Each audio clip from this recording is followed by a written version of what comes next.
qabtaan shirkad oo kale dhex gali karto awood u leh inay xukumi karto inay taabay geysteen dacwadoodii oo ku taala DC Washington ku taala geysteen dacwadii markii halkaa geysteen waa kii Mareykankii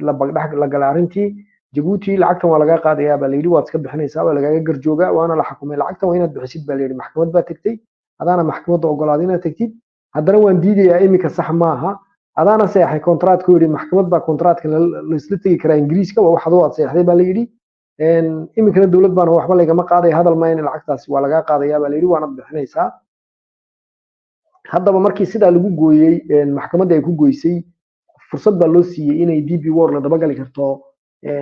lacagaha Ismaaciil Cumar uu dibadda dhigtay oo ku qarsanayo kulay lacagahaas dalka baa loo laga qarsanaya shirkado badan oo Shiina ah waana hore uga soo hadalnay shirkada Shiina ku jira lacag la galiyay oo lagu qarsado la sameystay rag Shiina jira dad gaar ah kuwa la sameystay baa jira oo Mareykanka meelaha laga sameeyay baa jira marka arrimaha